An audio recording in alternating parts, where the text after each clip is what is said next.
రేపు రాఖీ పండుగ. ఇవాళ ఇన్ని పండుగలైనా కూడా ఇవాళ వేలాది మంది ఇవాళ భారతీయ జనతా పార్టీ కార్యకర్తలు పండుగలు వదిలిపెట్టి తరలి వచ్చారు వాళ్ళు. కానీ అప్పుడు కేసీఆర్ ప్రభుత్వంలో వావి వరుస లేవు.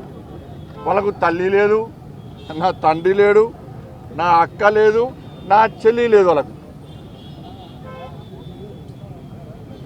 నా కుటుంబ సభ్యుల ఫోన్ ట్రాప్ చేసారు. నా ఫోను, నా కుటుంబ సభ్యులది, మా సిబ్బందిది, లాస్ట్కు మా ఇంట్లో పనిచేసే వర్కర్లు కూడా. మాది పక్కవేటు సొంత కేసీఆర్ బిడ్డ కూడా ఫోన్ ట్యాప్ చేశారు. కేసీఆర్ అల్లుది కూడా చేసారు. వీళ్ళని ఏమనాలో తెలంగాణ సమాజం ఆలోచించాలి.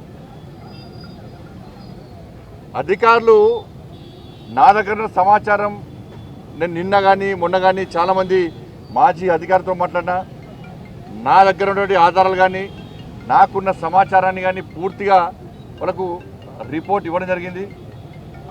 వాళ్ళు చెప్తున్న విషయాలు ఇంటుంటే ఎంత ఆశ్చర్యం అనిపించిందంటే, ఇంత ఘోరమైనటువంటి పరిస్థితి వాళ్ళు చెప్పే విషయాలు ఇంటుంటే.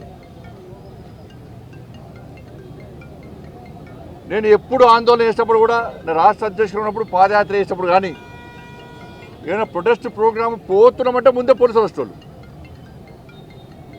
వెంటనే మా సిబ్బంది ఫోన్ చేయడము, ఎటు పోతున్నారు, ఇవాళ ప్రోగ్రామ్ ఎక్కడా, మీరు ప్రొటెస్ట్ చేద్దాం అనుకుంటున్నారు కదా, ఆ ప్రోగ్రామ్ ఎక్కడా, ఏడే చేస్తున్నారు అని చెప్పించి ముందే అడిగే ప్రయత్నం చేస్తే చాలా సందర్భాల్లో అనుమానాలు వచ్చినాయి. మేము అన్ని సందర్భాల్లో అనుమానం వచ్చిన తర్వాతనే ఈ విషయాన్ని బహిర్గతం చేయడం జరిగింది.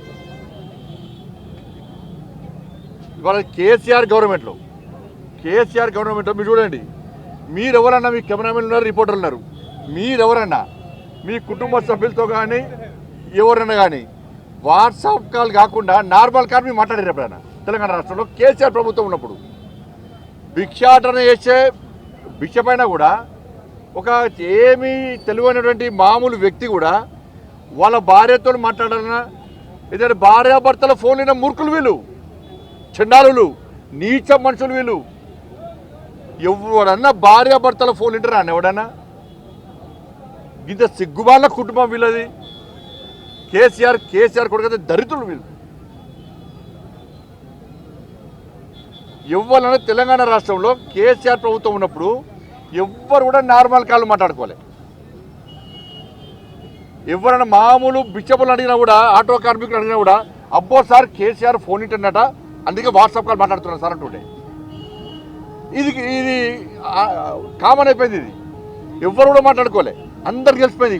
కేసీఆర్ ఫోన్ ఇంటర్నట, మామూలు కాల్ మాట్లాడవద్దు, అయితే వాట్సాప్, అయితే ఫేస్ టైము, అయితే సిగ్నల్లే మాట్లాడుకోవాలంట అని చెప్పి ఈ టెక్నాలజీ పెంచడానికే వచ్చి కేసీఆర్ టాపిక్ వేసేది అంత తెలుసు. అంటే ఇంత ఘోరమైన పరిస్థితి ఆ రోజు కేసీఆర్ ప్రభుత్వ హయాంలో ఉండే.